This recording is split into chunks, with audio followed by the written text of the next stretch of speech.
Assalamualaikum warahmatullahi wabarakatuh.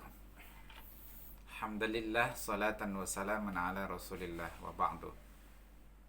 Sahabat sekalian, dalam kajian fikih muamalah ada sebuah kaidah fikih yang dianggap oleh sebahagian kalangan sebagai kaidah fikih jumhur, pendapat mayoritas para ulama.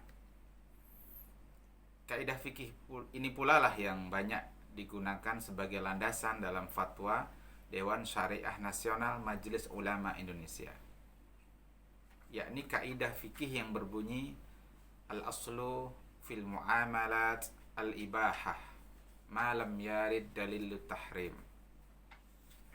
Hukum asal muamalah adalah mubah sebelum ada dalil yang menunjukkan keharamannya. Menurut sebuah penelitian, fatwa DSN MUI sekitar 70%-nya mencantumkan kaidah fikih ini. Maka tak heran dalam fatwa DSN MUI tersebut banyak hal kemudian diberikan status hukum mubah atau boleh, karena diantaranya berangkat berdasarkan kaidah fikih yang menyebutkan hukum asal muamalah mubah ini. Nah, pada kesempatan kali ini, pada kajian seri kajian fikih muamalah kontemporer, kita akan menimbang kaidah al-aslu fil muamalat al-ibahah ini. Sahabat sekalian, menurut sebuah artikel yang ditulis oleh Dr. Naif bin Jam'an Jaridan, beliau menyebutkan sebenarnya ada 3 pendapat di antara para ulama berkaitan dengan al-aslu fil muamalah, hukum asal muamalah. Pendapat pertama adalah pendapat yang beliau sebutkan sebagai pendapat jumhur ulama, yakni kaidah yang barusan saya kutip di awal, yakni al-aslu fil muamalat al-ibahah malam yarid dalil tahrim. Hukum asal muamalah adalah mubah sebelum ada dalil yang mengharamkannya. Sementara ada pendapat kedua yang berseberangan dengan pendapat pertama ini, dan ini merupakan pendapat madhab zahiri di antaranya. Pendapat ini menyatakan bahwa al-aslu fil muamalah at-tahrim, hukum asal muamalah itu adalah haram. Dan ada lagi satu pendapat ketiga, meskipun ini tidak terlalu masyhur, yakni pendapat yang menyatakan tawakuf, pendapat yang menyatakan bahwa hukum asal muamalah itu tidak ditentukan status hukumnya dulu, apakah mubah ataukah haram. Baik, sahabat sekalian, pada kesempatan kali ini kita hanya akan fokus mengkaji pendapat kalangan yang menyatakan hukum asal muamalah itu adalah mubah. Selengkapnya kaidah ini berbunyi al-aslu fil muamalat al-jawazu was-sihhatu wa la yuhramu minha illa ma warada syar'u bitahrimihi wa ibtalihi. Ini saya ambil dari kitab Al-Wasatah At-Tijariyah fil Muamalatil Maliyah, karangan Syekh Abdurrahman bin Saleh Al-Atram. Makna dari kaidah ini adalah hukum asal muamalah itu adalah boleh dan sah, dan tidak diharamkan kecuali terdapat dalil syariat yang mengharamkan atau membatalkannya. Nah, pertanyaannya kemudian, benarkah ini adalah pendapat yang merupakan pendapat jumhur ulama? Ini perlu kita bedah pada kesempatan kali ini. Setidaknya ada 3 alasan atau 3 landasan tentang kaidah ini. Yang pertama, disebut kaidah ini adalah merupakan pendapat jumhur ulama. Pendapat kedua, alasan kedua menyatakan bahwa kaidah ini adalah turunan atau derivasi dari kaidah al-aslu fil asya al-ibahah malam yarid dalil tahrim. Hukum asal diterjemahkan sering dengan hukum asal segala sesuatu itu mubah sebelum ada dalil yang mengharamkannya. Dan yang ketiga, kaidah ini juga dibangun berdasarkan dalil-dalil Al-Quran dan sunnah Nabi Sallallahu Alaihi Wasallam. Maka dalam konteks kaidah fikih sebagai sebuah produk hukum, dia merupakan produk hukum dari hasil ijtihad, maka kita harus pandang kaidah ini sebagai ra'yun islami, pendapat yang islami. Maka sikap kita ketika terjadi ikhtilaf, baik perkara furu', misalkan perkara fikih, maupun di atasnya fikih atau yang mendasari fikih, misalkan qawaid fiqhiyah, atau bahkan yang lebih mendasar lagi persoalan usul fikihnya, maka sikap kita adalah tasamuh, toleran terhadap perbedaan pendapat tersebut. Meski tasamuh, hal lain yang juga perlu dilakukan seorang muslim adalah dia melakukan tarjih, melakukan pencarian, penggalian pendapat yang dipandang arjah, dipandang lebih kuat dari pendapat yang lain. Nah, maka dalam kesempatan kali ini kami akan membedah kaidah ini, dan apakah dia termasuk benar pendapat jumhur ulama, apakah dalil-dalil yang dibangun adalah dalil-dalil yang relevan, kemudian apakah benar kaidah ini relevan dibangun berdasarkan kaidah al-aslu fil asya al-ibahah malam yarid dalilut tahrim. Baik, yang pertama, dari sisi apakah benar kaidah ini memiliki relevansi atau rujukan dari kitab-kitab ulama-ulama mu'tabar. Setelah kami melakukan penelusuran terhadap kitab-kitab para ulama, maka kami simpulkan ternyata ada ulama yang menggunakan redaksi al-aslu fil muamalat. Namun sebagian ulama yang lain tidak menggunakan redaksi muamalat, tapi menggunakan redaksi buyu atau jual beli. Baik, kami deskripsikan gambarannya. Pertama, Imam Asy-Syatibi, seorang ulama mazhab Hanafi, beliau memang menyatakan yang maknanya itu adalah hukum asal muamalah itu adalah mubah. Kemudian yang kedua, Imam Ibnu Taimiyah, ulama mazhab Imam Ahmad bin Hanbal, pendapatnya serupa dengan Imam Asy-Syatibi. Sementara Imam Asy-Syafi'i dalam kitabnya Al-Um, beliau tidak menyebutkan al-aslu fil muamalah, namun al-aslu fil buyu' al-ibahah. Hukum asal dari jual beli itu adalah mubah. Demikian pula Imam Ibnu Abdul Bar, ulama mazhab Maliki, pendapatnya serupa dengan Imam Asy-Syafi'i. Sehingga kesimpulan ringkasnya, sahabat sekalian, setelah kami melakukan istiqra', ya penelusuran terhadap kitab-kitab para ulama, ternyata para ulama kita menggunakan redaksi yang berbeda. Satu kelompok ulama menggunakan redaksi muamalat, sekelompok ulama yang lain menggunakan redaksi buyu'. Dan harus dipahami, buyu' memang atau jual beli memang bagian dari muamalat. Namun buyu' itu lebih spesifik, lebih khusus daripada muamalat. Muamalat lebih umum daripada buyu'. Sehingga sebenarnya tidak tepat menurut kami jika dilakukan generalisasi, ya, bahwa kalau Imam Syafi'i, Imam Ibnu Abdul Bar menggunakan redaksi al-buyu', maka disimpulkan Imam Syafi'i, Imam Abdul Bar juga berarti penganut kaidah yang menyatakan hukum asal muamalah itu adalah mubah. Saya kira ini adalah kesimpulan yang prematur. Sehingga kesimpulannya menurut kami, ya, pandangan yang mengatakan bahwa hukum asal muamalah itulah pendapat jumhur ulama, ini tertolak. Yang pertama. Yang kedua, benarkah kaidah ini dibangun atau dia merupakan turunan dari kaidah al-aslu fil asya al-ibahah malam yarid dalil yadulu ala tahrimihi. Ya, bahwa hukum asal biasa sering diterjemahkan dengan hukum asal segala sesuatu itu adalah mubah sebelum ada dalil yang menunjukkan keharamannya. Tanggapan kami, kaidah al-aslu fil asya al-ibahah ini tidak bisa atau kurang tepat jika diterjemahkan dengan hukum asal segala sesuatu, sehingga mencakup di dalamnya hukum-hukum seputar benda dan hukum-hukum perbuatan.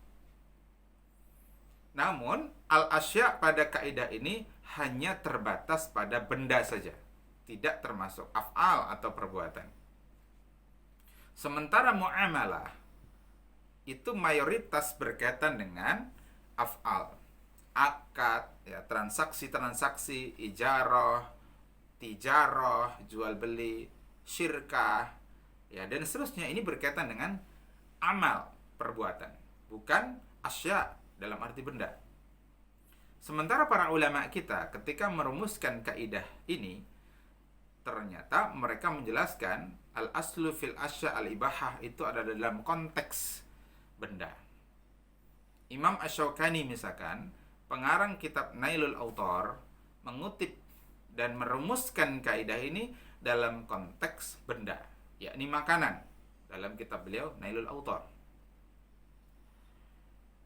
Kemudian ulama kontemporer misalkan Syekh Yusuf Al-Qardawi dalam kitabnya Al-Halal wal Haram fil Islam, ketika menggunakan kaidah al-aslu fil asya al-ibahah, ini juga dalam konteks benda. Demikian pula dalil-dalil yang digunakan untuk membangun kaidah al-aslu fil asya ini juga berkaitan dengan benda. Misalkan firman Allah Ta'ala dalam surat Al-Baqarah ayat 29, Allah Ta'ala berfirman, "Huwallazi khalaqalakum ma fil ardi jami'an." Dialah Allah yang menciptakan bagi kalian apa-apa yang ada di bumi semuanya, seluruhnya. Ma pada lafaz ayat ini adalah untuk benda, li ghairi aqil, bukan untuk perbuatan. Maka berarti ayat ini berbicara tentang benda.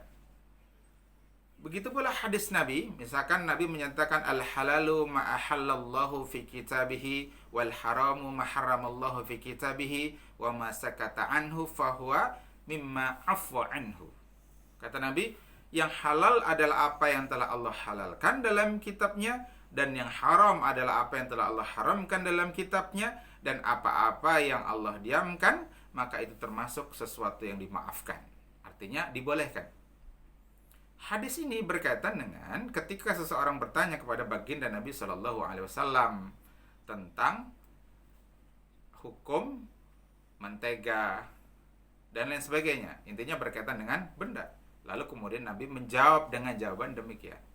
Berarti jelas bahwa konteks hadis ini adalah berkaitan dengan benda. Dan inilah yang dijadikan dalil oleh para ulama untuk merumuskan kaidah al-aslu fil asya al-ibahah malam yarid dalil tahrim. Hadis ini pula lah yang dikomentari pengarang kitab Tuhfatul Ahwadhi, ya, dalam juz yang keempat halaman 416. Ketika mensyarah hadis ini, beliau mengatakan wa fihi annal asla fil asya'i al-ibahah. Berdasarkan hadis ini kata beliau bahwasanya hukum asal benda itu adalah mubah.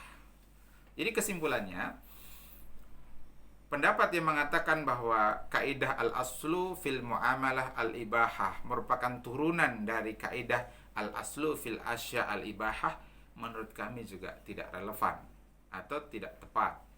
Karena al-aslu fil asya al-ibahah berkaitan dengan benda, sementara al-aslu fil muamalah al-ibahah itu berkaitan dengan perbuatan. Ini dua hal yang berbeda. Kemudian yang ketiga, yang terakhir, kaitannya dengan penggunaan dalil dari Al-Quran dan As-Sunnah untuk membangun atau mengkonstruksi kaidah al-aslu fil muamalah al-ibahah. Yang pertama adalah firman Allah Ta'ala dalam surat An-Nisa ayat 29. Allah Ta'ala berfirman, "Ya ayyuhalladzina amanu la ta'kulu amwalakum bainakum bil batil illa an takuna tijaratan an taradim minkum." Ayat ini berbicara tentang bolehnya melakukan tijarah atau jual beli. Nah, kemudian berdasarkan ayat ini dibangunlah kaidah al-aslu fil muamal al-ibahah. Nah, menurut kami penggunaan ayat ini juga kurang relevan. Mengapa? Karena dalam ayat ini berbicara tentang tijarah, jual beli. Tijarah memang bagian dari muamalah. Sementara muamalah itu bagiannya, cakupannya lebih luas. Maka mengeneralisir berdasarkan kasus yang spesifik, yakni tijarah, untuk digunakan untuk kasus muamalah, ini adalah suatu hal yang tidak relevan. Kemudian dalil lain adalah firman Allah Ta'ala, "Ya ayyuhalladzina amanu aufu bil uqud."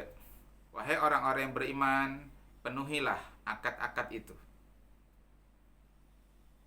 Ayat ini menjelaskan tentang bahwa jika sebuah akad itu benar sesuai dengan syariah, sesuai dengan ketentuan Al-Quran, Al-Hadis, tidak ada pertentangan di dalamnya, tidak menyelisihi perintah Allah dan Rasulnya, maka wajib dipenuhi.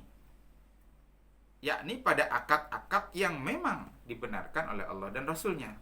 Namun jika tidak dibenarkan oleh Allah dan Rasulnya, kita diperintahkan untuk menyelisihinya.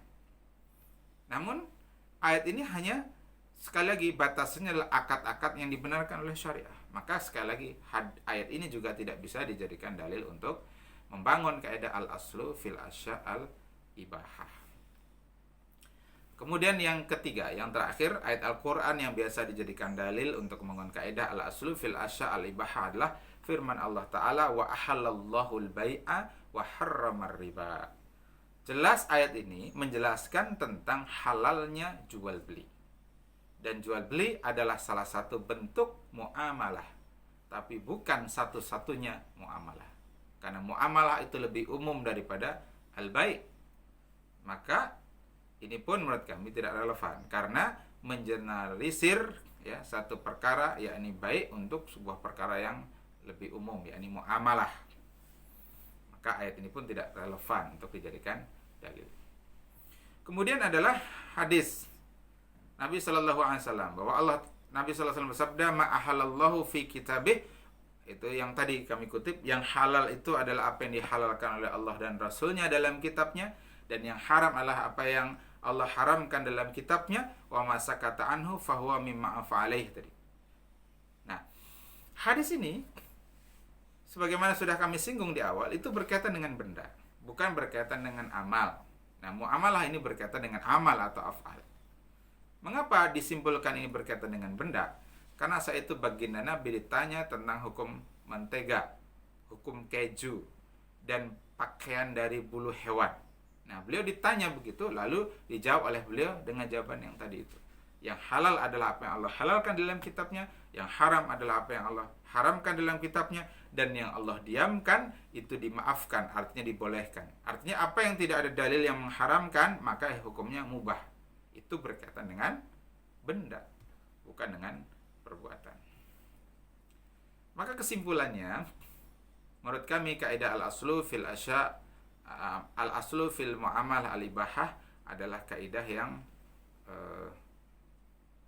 tidak relevan kalau dikatakan ini pendapat jumhur, tidak relevan kalau dikatakan ini turunan dari kaidah al-aslu fil asya al-ibahah. Demikian pula dalil-dalil yang dibangunnya juga tidak relevan. Maka kemudian pada kesempatan terakhir dari sesi ini kami ingin menawarkan ya, sebuah konstruksi kaidah hukum asal muamalah yang berbeda dengan al-aslu fil muamalah al-ibahah. Konstruksi kaidah ini berangkat dari kaidah umum yakni al-aslu fil af'al at-taqayyudu bi ahkami syar'i wa laisal aslu fiha al-ibahah wala tahrim. Bahwa hukum asal perbuatan manusia itu terikat dengan hukum-hukum syariah, dan hukum asalnya bukan mubah atau haram. Jadi ini boleh dikatakan mirip dengan pendapat ketiga yakni tawakuf, yakni tidak menetapkan hukum asal perbuatan itu haram atau hukum asal perbuatan itu mubah. Tapi hukum asal perbuatan manusia itu adalah at-taqayyudu bil ahkami syar'i, terikat dengan hukum-hukum syariah. Dalil dari kaidah ini sangat banyak sekali dari Al-Quran dan hadis-hadis Nabi Shallallahu Alaihi Wasallam. Yang intinya adalah dari Al-Quran dan hadis tersebut memerintahkan kita untuk terikat kepada hukum-hukum Allah, terikat kepada syariat Allah. Maka dibuatlah kaidah al-aslu fil af'al at-taqayyudu bi ahkami syar'i, bahwa hukum asal perbuatan manusia itu terikat dengan hukum syariat, tanpa menetapkan sejak awal ini mubah, ini haram. Karena memang ternyata dalil-dalil yang mengatakan itu haram ya tidak relevan, yang mengatakan itu mubah juga tidak relevan, sebagaimana yang sudah kami bahas di awal. Nah, dari kaidah umum ini kita bisa turunkan dalam konteks muamalah, karena muamalah itu bentuk af'al. di antara bentuk perbuatan manusia. Maka bisa kita katakan al-aslu fil muamalati at-taqayyudu bi ahkami syar'i. Hukum asal muamalah itu adalah terikat dengan hukum-hukum syariah. Tidak, hukum asalnya bukan mubah, bukan pula haram. Nah, konsekuensi dari kaidah ini adalah bahwa kita tidak boleh mudah menetapkan hukum ini mubah semata-mata karena belum ditemukan dalil yang mengharamkannya, atau mengatakan ini haram semata-mata belum diketemukan dalil yang membolehkannya, seperti mazhab Zahiri tadi. Namun seorang mujtahid harus berusaha maksimal, bersungguh-sungguh mengeksplorasi dalil, ya, mengkaji faktanya, mengeksplorasi dalil, kemudian mengistinbat hukum, sehingga kemudian dilahirkanlah hukum syarak berkaitan dengan itu, tanpa kemudian terikat dengan ketentuan hukum asalnya haram atau hukum asalnya mubah tadi. Jadi semata-mata berdasarkan dalil, berdasarkan fakta yang dia kaji, dan kemudian dalil yang dia eksplorasi dikaitkan dengan fakta tersebut, kemudian disimpulkanlah hukum. Demikianlah, ya, proses istinbat hukumnya. Ini konsekuensi dari kaidah al-aslu fil muamalah at-taqayyudu bi ahkami syar'i. Mudah-mudahan kajian ini bermanfaat. Subhanakallahu bihamdik, asyhadu an la ilaha illa anta, astaghfiruka wa atubu ilaik. Hadanallahu ayyakum ijma'in wal afu minkum. Assalamualaikum warahmatullahi wabarakatuh.